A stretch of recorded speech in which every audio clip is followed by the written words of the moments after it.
जिस समय उस बालक ने सारी बात अपनी मैया को बताई ना, तो मैया ने आज सुदामा भैया को सारी बात बताई। सुदामा भैया कहने लगे, देखो सुशीला, वो बालक है, वो बालक है, वो कन्हैया के पास गया, कन्हैया उसके पास आया, मुझे इससे कोई दिक्कत नहीं है, लेकिन मैं कन्हैया के सम्मुख जाऊंगा तो मुझे केवल इसी बात का डर है कि कहीं कन्हैया ये न सोचे कि महाराज ये सुदामा भैया तो अपने एहसान का बदला लेने के लिए आ गए। लेकिन सुशीला मैया के सामने त्रिया चरित्रम पुरुष से भागम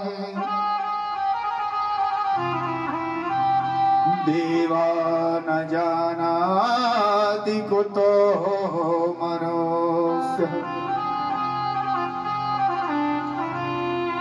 बोले महाराज, स्त्री का चरित्र, स्त्री की हठ के सामने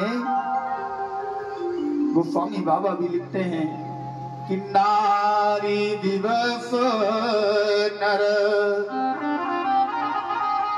सकल गुफाई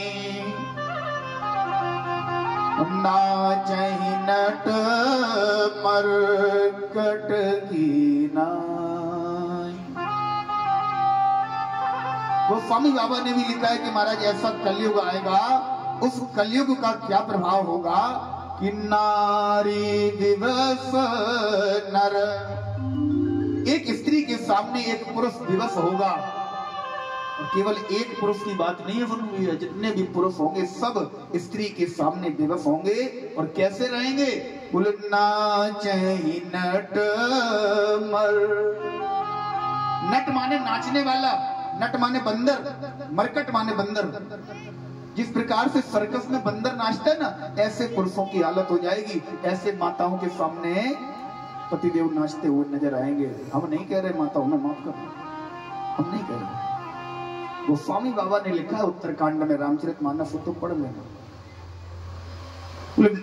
सर्कस के बंदर की भांति पुरुष माताओं के इशारों पर नाचते होंगे। जिस समय ये समय आ जाए तो समझ लेना घोर कलयुग आ गया। और किन किन घरों में घोर कलयुग है आप लोग स्वयं समझदार हैं।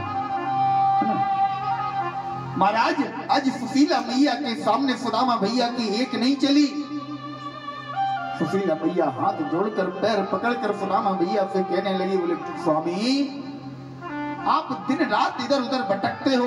मैं ये नहीं कहती आपको अपने बालकों की चिंता नहीं है, आपको मेरी चिंता नहीं है, आपको अपने परिवार की चिंता नहीं है। मैं जानती हूँ आपको सबकी चिंता है, सबकी फिक्र है, सबका दुख है, सबका दर्द है। लेकिन स्वामी मुझसे ये भी तो नहीं देखा जाता, आप सबके दरवाजे पर मांगने जाते हो, आप 5 घरों में भिक्षा मांगने जाते हो, उनमें से भी कोई आपको देता नहीं है, भगा देता है। स्वामी आज केवल मेरी एक बात मान लो, पूरा जीवन मैंने आपसे कुछ नहीं मांगा। मुझे वैभव नहीं चाहिए, मुझे संपन्नता नहीं चाहिए, मुझे ऐश्वर्य नहीं चाहिए। मुझे तो केवल स्वामी इतना मिल जाए कि मेरे बालक भूख से ना मरे। मुझे केवल इतना मिल जाए कि साईं इतना दीजिए जामे कुटुंब समाए।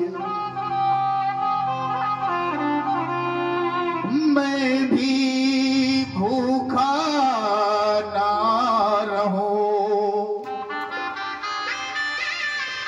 मेरे मालिक, मेरे कन्हैया, केवल मुझे इतना देते रहो कि मेरा परिवार, मेरे परिवार का भरण पोषण होता रहे, मैं भी भूखा ना रहूं। और अगर कोई अतिथि, कोई मेहमान, कोई साधु, कोई संत, कोई महात्मा मेरे दरवाजे पर आ जाए तो साधु न भूखा जाए।